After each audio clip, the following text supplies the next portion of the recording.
नमस्कार, मी संदीप देसाई. बुलेटिनमध्ये आपल्या सगळ्यांचं स्वागत. बुलेटिनच्या सुरुवातीलाच आताच्या घडीची सगळ्यात महत्त्वाची बातमी म्हणजेच राजेश टोपे यांनी महाराष्ट्रातल्या जनतेला आवाहन केलेलं आहे. राज्यात लवकरच नवे व्हेंटिलेटर उपलब्ध होणार असल्याची माहिती सुद्धा त्यांनी दिलेली आहे आणि घरात राहा, सुरक्षित राहा असं आवाहन सुद्धा केलेलं आहे. प्रत्येकानं N95 मास्कचा आग्रह धरू नये सुद्धा आवाहन राजेश टोपे यांनी केलेलं आहे. त्याचबरोबर लॉकडाऊनच्या बाबतीमध्ये सुद्धा राजेश टोपेंनी महत्त्वाची घोषणा केलेली आहे. 14 तारखेनंतर टप्प्यात जर कोरोना व्हायरस आटोक्यात आला तर टप्प्याटप्प्यानं लॉकडाऊन काढलं जाईल.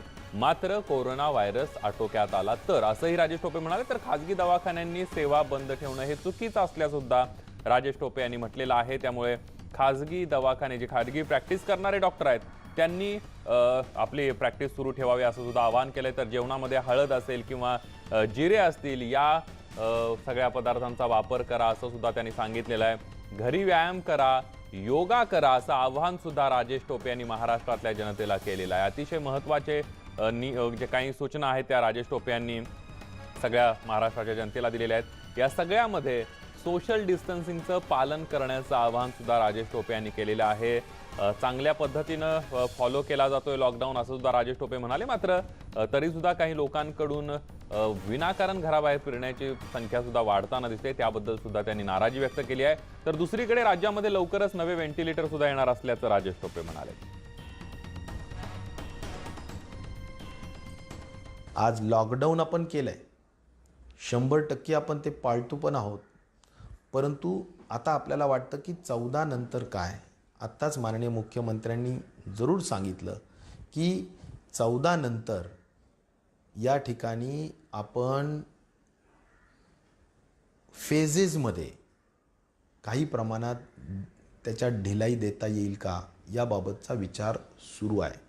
परंतु जर आपण शिस्त पाळली तर हे सगळं करता येईल. यानंतर पुढची एक ब्रेकिंग बातमी बघणार आहोत. गेल्या 24 तासांमध्ये 12 रुग्णांचा मृत्यू झाल्याची माहिती मिळते आहे. गेल्या 24 तासात 601 नवे रुग्ण आढळलेले आहेत. घरातील स्वच्छ कपडा मास्क म्हणून वापरा असं आवाहन सुद्धा केंद्रीय आरोग्य मंत्रालयानं केलेलं आहे. 33% रुग्ण हे 41 ते 60 वयोगटातील आहेत. निजामुद्दीन कार्यक्रमासंबंधित 1023 रुग्ण असल्याची सुद्धा धक्कादायक माहिती समोर येते आहे. 41% रुग्ण हे 21 ते 40 वयोगटातील असल्याची सुद्धा माहिती केंद्रीय आरोग्य मंत्रालयानं दिलेली आहे.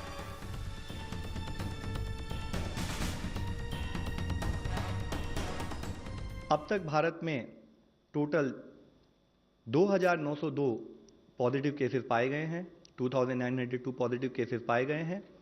और अगर कल में देखें तो अराउंड 601 पॉजिटिव एडिशनल केसेस पाए गए हैं.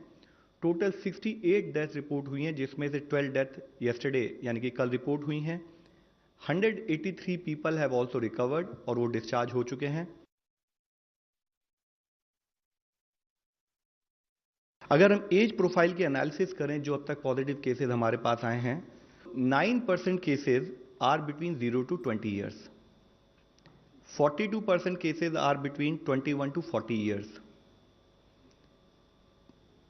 33% cases are between 41 to 60 years. 17% cases are above 60 years. Tablighi Jamaat say related cases हमें 17 स्टेट से मिले हैं. उसमें 1023 पॉजिटिव केसेस जो कि इससे लिंक पाए गए हैं एपिडेमियोलॉजिकली, और 1023 पॉजिटिव केसेस रिलेटेड विद This incident has been noted across 17 states. आणि याविषयी अधिक माहिती घेऊयात. नवी दिल्लीवरून आपले प्रतिनिधी प्रशांत लीला रामदास आपल्या सोबत आहेत. प्रशांत, अतिशय चिंताजनक बाब आहे. गेल्या 24 तासांमध्ये 12 जणांचा मृत्यू झालेला आहे, 12 रुग्णांचा मृत्यू झालाय, तर 601 नवे रुग्ण सापडलेले आहेत. संख्या कमी व्हायला तयार नाहीये. बरोबर आहे. खास करून जर बघितलं गेल्या 3 दिवसाची जर आकडेवारी बघितली तर पहिल्या दिवशी 2 दिवसापूर्वी आकडेवारी 326 लोकांची आकडेवारी होती. काल ती 496 झाली होती. आज ती 601च्या घरात पोहोचलेली आहे. याचा अर्थ दररोज नवीन रुग्ण वाढत आहे आणि नवीन रुग्ण वाढत असताना काळजी घेण्याची आवश्यकता आहे. आणि ज्या पद्धतीने केंद्रीय आरोग्य मंत्रालयाच्या जे सहसचिव आहेत लव अग्रवाल यांनी स्पष्ट केलं आहे की या घडीला आपण इतर देशांच्या तुलनेमध्ये भारतामध्ये प्रसार कमी आहे, पण भारतासाठी याची धोका काही टळला नाही आहे. त्याचमुळे हा लॉकडाऊन जो आहे 14 एप्रिलपर्यंत कंटिन्यू राहणार आहे. पण महत्त्वाचं म्हणजे जर बघितलं भारतामध्ये ज्या पद्धतीने त्यांनी आकडेवारी दाखल केली त्या आकडेवारीच्या आधारावरती असं म्हणता येईल की जर घरातच सुरक्षित राहिले सर्व लोक तर हा धोका टळू शकतो. पण महत्त्वाचं म्हणजे जर बघितलं याच दरम्यान केंद्रीय आरोग्य मंत्रालयाच्या वतीने एक मोठी घोषणा करण्यात आलेली आहे. आयुष्यमान भारत योजनेअंतर्गत आता जेही देशातील 50 कोटी लोकांना जे आयुष्यमान योजना धारकांचे कार्ड ज्यांच्याकडे आहे त्यांना कोविड-19 ज्याला कोरोना व्हायरस संक्रमण संबोधलं जातं त्या अंतर्गतच्या चाचण्या आणि त्या अंतर्गतचे उपचार हे निशुल्क असणार आहे. ही सगळ्यात मोठी घोषणा आहे. या संदर्भातला निर्णय नुकताच केंद्रीय आरोग्य मंत्रालयाने घेतला आहे. आणि सोबतच ज्या पद्धतीनं माहिती मिळते की जसा आपण उल्लेख केला होता मजलिस संदर्भात तजलील जमाच्या संदर्भात जेही लोक आहेत जे हे अनुयायी याचा सगळ्यांना क्वारंटाईन करण्यामध्ये सर्व राज्यांना आणि सोबत केंद्र सरकारला यश आलेलं आहे. त्या लोकांचे कुठे कुठे संपर्क झाले या संदर्भातली माहिती पूर्ण आलेली आहे. ते लोक कुठे आहे त्याचीही माहिती घेण्यात आलेली आहे. त्या आधारावर सगळ्यांना क्वारंटाईन करण्याचा निर्णय घेण्यात आलेला आहे. जवळपास ही संख्या 20,000च्या जवळपास असल्याची माहिती सूत्रांनी दिलेली आहे. पण या सर्व लोकांना देशभरात क्वारंटाईन करण्यात आलेलं आहे. यासाठी अनेक ठिकाणी क्वारंटाईन कक्ष उभारण्यात आलेले आहेत. कुठे आरपीएफच्या याच्यात तुगलकाबादला आहेत, कुठे शाळांमध्ये, कुठे ज्या पद्धतीनं रेल्वेच्या क्वार्टर्समध्ये जिथे जिथे शक्यता आहे तिथे ते क्वारंटाईन कक्ष उभारण्यात आलेले आहे आणि या सगळ्यांना तिथे क्वारंटाईन करण्यात आलं आहे. पण सोबतच जर बघितलं तर ज्या पद्धतीनं भारतामधले प्रत्येक नागरिक हा देशात आपली स्वतःची भूमिका बजावतोय, प्रत्येकजण घरी राहतोय आणि सुरक्षित राहण्याचा प्रयत्न करतोय. हेच आमचं लोकमत न्यूज 18 लोकमतच्या वतीनं आव्हान राहील की सगळ्यांनी घरी राहावं आणि सुरक्षित राहावं तरच आपला देश हा कोरोना व्हायरसची लढाई जिंकू शकेल. अगदी धन्यवाद प्रशांत, तुम्ही दिलेल्या संपूर्ण माहितीबद्दल. यानंतर नवी मुंबईतली एक ब्रेकिंग बातमी बघणार आहोत, कारण नवी मुंबईकरांसाठी एक मोठा दिलासा देणारी बातमी आहे. मरकजमधील 10 जणांचे अहवाल निगेटिव्ह आलेले आहेत. मरकजमध्ये पनवेलचे 10 रहिवासी गेलेले होते आणि तिकडून आल्यानंतर त्यांची कोरोना टेस्ट घेण्यात आली आणि या टेस्टमध्ये ते निगेटिव्ह आलेले आहेत. अधिक माहिती घेऊयात. विनय म्हात्रे आपले प्रतिनिधी आपल्यासोबत आहेत. विनय, अतिशय दिलासादायक बातमी आहे. नक्कीच दिलासा देणारी बातमी पनवेलकरांसाठी आहे, कारण पनवेलकरांसाठी एक चिंतेची बाब होती ती म्हणजे 15 जण कोरोनाग्रस्त रुग्ण आढळले होते आणि 15 जे 11 जण आहेत त्या 11 जण मुंबई विमानतळावरती जे CISFचे कर्मचारी आहेत, सुरक्षा रक्षक, ते कोरोनाग्रस्त झालेले आहेत. आणि हे सगळं समोर येत असतानाच मात्र दुसऱ्या बाजूला जे दिल्लीवरून मरकज कार्यक्रमामधून जे 12 जण लोक आली होती त्या 12 जणांपैकी 10 जणांना शोधण्यामध्ये पनवेल महानगरपालिकेचे जे आयुक्त आहेत गणेश देशमुख यांना यश आलं होतं आणि पोलीस आणि महापालिकेने ह्या 10 जणांना आपल्या ताब्यात घेऊन त्यांना क्वारंटाईन करण्यात आलं होतं आणि त्यांचे सगळे टेस्ट जेव्हा करण्यात आले त्या टेस्टचे रिपोर्ट निगेटिव्ह आलेले आहेत. त्यामुळे पनवेलकरांना ही सगळ्यात आनंदाची बाब आहे. आणखीन 2 जण जे आहेत त्याच्यापैकी एक जण अजूनपर्यंत दिल्लीवरून मुंबईत पनवेलपर्यंत पोहोचलं नसल्याचं महापालिका आयुक्तांकडून सांगण्यात आलंय. दुसरी जी व्यक्ती आहे त्याचा शोध अजूनपर्यंत होत नाहीये. त्या 12व्या व्यक्तीचा शोध पनवेल महापालिका आणि त्याचबरोबर पनवेल पोलीस करतायत, जेणेकरून मरकजचा जो धोका आहे तो धोका देखील पनवेलपर्यंत येणार आला नसल्याचं महापालिकेतर्फे सांगण्यात येतंय. संदीप. अगदी विनय, तुम्ही आमच्यासोबत असेच राहा. एका महत्त्वाच्या बातमीवर अजून तुमच्याशी संपर्क साधायचा आहे. यानंतर एक ब्रेकिंग बातमी नवी मुंबईतलीच आपण बघणार आहोत, कारण घणसोलीमध्ये एका गॅरेजला आग लागली आहे. आगीमध्ये हे गॅरेज जळून खाक झालेला. अग्निशमन दलाच्या 5 गाड्या घटनास्थळी दाखल झाल्यात. आग विझवण्याचे शर्थीचे प्रयत्न सुरू आहेत. आगीमध्ये कोणतीही जीवितहानी झालेली नाहीये. गॅरेजच्या आजूबाजूचा परिसर पूर्णपणे खाली करण्यात आला आहे. विनय म्हात्रे आपले प्रतिनिधी आपल्या सोबत आहेत. विनय, ही आग कशामुळे लागली आणि आत्ताची परिस्थिती काय? संदीप, आगीचं कारण मात्र अजूनपर्यंत सांगण्यात आलं नाही, कारण हा गॅरेज आहे आणि गॅरेजच्या बाजूला गणपतीचा मूर्ती बनवण्याचा कारखाना आहे. हे दोन्ही बाजूला आणि जर पाहिलं आपण की सध्या लॉकडाऊनमुळे संपूर्ण परिसर पूर्णपणे बंद आहे. ये जा संपूर्ण त्या रस्त्यावरची बंद आहे. घणसोलीमधल्या सेक्टर 16 मधल्या तलावाजवळची ही घटना आहे. मात्र गॅरेजेस बंद असल्यामुळे तिथे काही पेट्रोल किंवा आणखीन काही गाड्यांमध्ये असेल आणि तो कदाचित हीटच्यामुळे त्याचा कुठे काही स्फोट झालाय का असा अंदाज देखील अग्निशमन दलाकडून केला जातोय. अग्निशमन दलाच्या 5 गाड्या घटनास्थळी पोहोचल्या आणि त्यांनी फक्त ही आग आजूबाजूच्या परिसरात पसरू नये किंवा आजूबाजूला जो रेसिडेन्शियल भाग आहे तिथपर्यंत पोहोचू नये याचा प्रयत्न केलात, कारण लोक घरात आहेत. लोक घरामध्ये असल्यामुळे त्यांना फायर ब्रिगेडचे जवान आहेत त्याची भीती सगळ्यात मोठी होती. म्हणून त्यांनी पहिली आग कंट्रोल केली. आग आता जी माहिती मिळते की ही आग आता पूर्णपणे विझलेली आहे. त्याचं कुलिंगचं काम आता करतायत. यामध्ये कोणतीही जीवितहानी झाली नाही. मात्र जो गॅरेज आणि जो गणपतीचा कारखाना होता त्याचं मात्र मोठ्या प्रमाणात नुकसान झालंय. संदीप. अगदी धन्यवाद विनय, तुम्ही दिलेल्या संपूर्ण माहितीबद्दल. यानंतर कोल्हापूरमधली एक ब्रेकिंग बातमी बघणार आहोत, कारण कोल्हापूरमध्ये 2 ट्रान्सफॉर्मरला भीषण आग लागलेली आहे आणि या आगीमध्ये तब्बल 1 कोटी रुपयांचं नुकसान झाल्याची शक्यता आहे. अथक प्रयत्नानंतर ही आग नियंत्रणात आणण्यात आली आहे.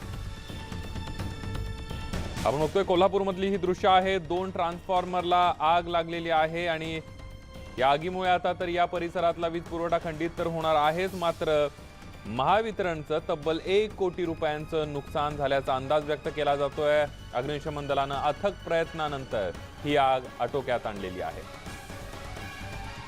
संदीप राजगोळकर आपले प्रतिनिधी आपल्या सोबत आहेत. संदीप, काय सांगशील या सगळ्या, काय कारण आहे या आगी लागण्याचं?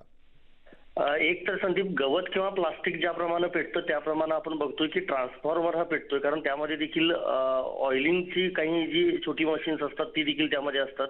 आणि सुरुवातीला जे कारण सांगितलं जातंय ते अचानकपणे विजेचा दाब वाढल्यामुळे ट्रान्सफॉर्मरला आग लागली असं सांगितलं जातंय महावितरणकडून.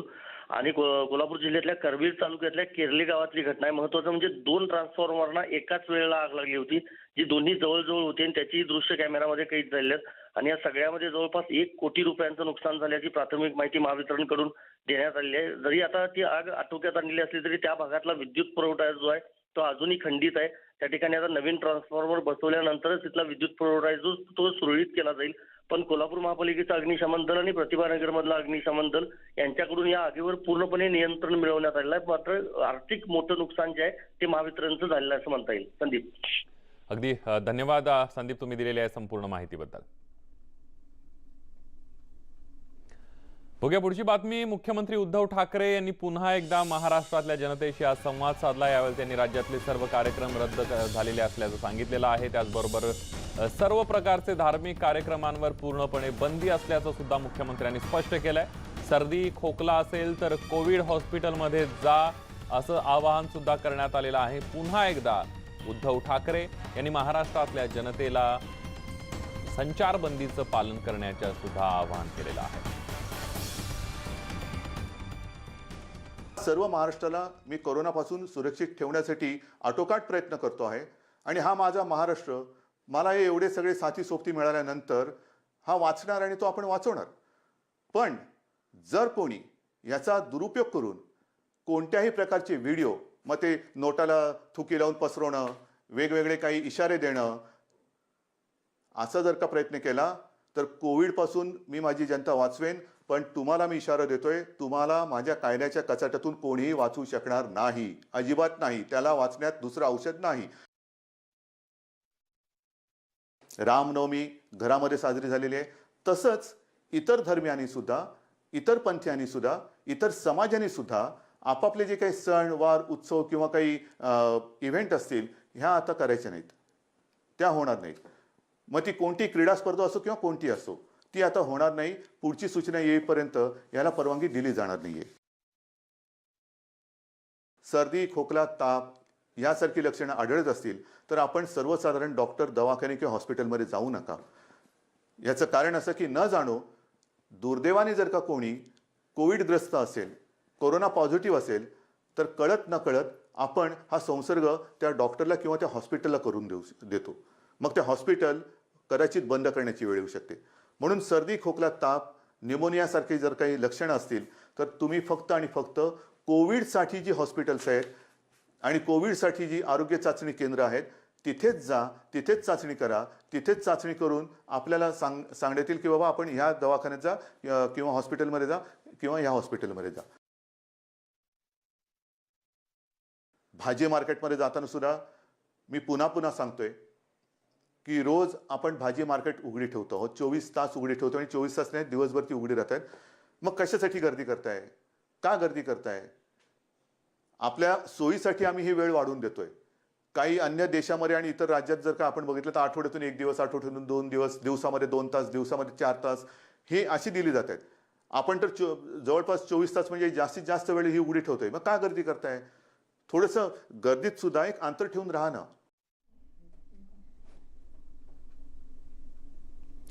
यानंतर एक महत्त्वाची ब्रेकिंग बातमी आपण बघणार आहोत. लॉकडाऊनमध्ये सुद्धा साईबाबांच्या तिजोरीमध्ये कोट्यवधी रुपयांचं दान गोळा झालेलं आहे. कोरोनाच्या काळात सुद्धा तब्बल 1,02,00,000चं दान जमा झालेलं आहे. भाविकांकडून ऑनलाईन देणग्या मोठ्या प्रमाणावर साई दरबारामध्ये पोहोचतायत. 17 मार्च पासून साई मंदिर बंद आहे, तरी सुद्धा ऑनलाईन देणग्या मोठ्या प्रमाणावर आल्याचं पाहायला मिळतंय. आपण बघितलं देशामध्ये आणि राज्यामध्ये लॉकडाऊन असताना सुद्धा साईबाबांना कोट्यावधींचं दान मिळालेलं आहे. 17 मार्च पासून साई मंदिर बंद आहे आणि कोरोनाच्या सावटाखाली 18 दिवसामध्ये तब्बल 1,02,00,000चं दान मिळालेलं आहे. ऑनलाईनच्या माध्यमातून भाविकांनी या देणग्या दिलेल्या आहेत. तर कोरोनाच्या पार्श्वभूमीवर साई संस्थांकडून सुद्धा मुख्यमंत्री सहायता निधीला आतापर्यंत 51 कोटी रुपयांची मदत करण्यात आली आहे. त्यामुळे साईबाबांच्या श्रद्धेपोटी अनेक भाविक जे आहेत ते साईबाबांना ऑनलाईन देणग्या देताना दिसत आहेत. यानंतर बघूया पुढची बातमी. लातूरमध्ये 8 जणांना कोरोनाची लागण झालेली आहे. दिल्लीवरून आलेल्या प्रवाशांना कोरोनाची लागण झाली आहे. लातूरमधल्या कोरोना रुग्णांचं दिल्ली कनेक्शन समोर आलेलं आहे. कोरोनाचा मराठवाड्यातील ग्रामीण भागामध्ये सुद्धा शिरकाव पाहायला मिळतोय. नितीन बनसोडे आपले प्रतिनिधी आपल्या सोबत आहेत. नितीन, लातूर मधल्या ग्रामीण भागामध्ये सुद्धा आता कोरोना पसरलेला दिसतोय आणि याचं कनेक्शन थेट दिल्लीला त्या कार्यक्रमात जात आहे. नक्कीच लातूर जिल्हावासियांसाठी अत्यंत धक्कादायक ही बातमी आहे, कारण आजपर्यंत लातूर जिल्ह्यामध्ये एकही कोरोना रुग्ण सापडलेला नव्हता. मात्र एकाच दिवशी 8 कोरोना रुग्ण सापडल्यामुळे एकच खळबळ उडालेली आहे. आणि हे सगळे जे रुग्ण आहेत ते सगळे रुग्ण हे दिल्लीवरून आलेले आहेत असं समोर येत आहे.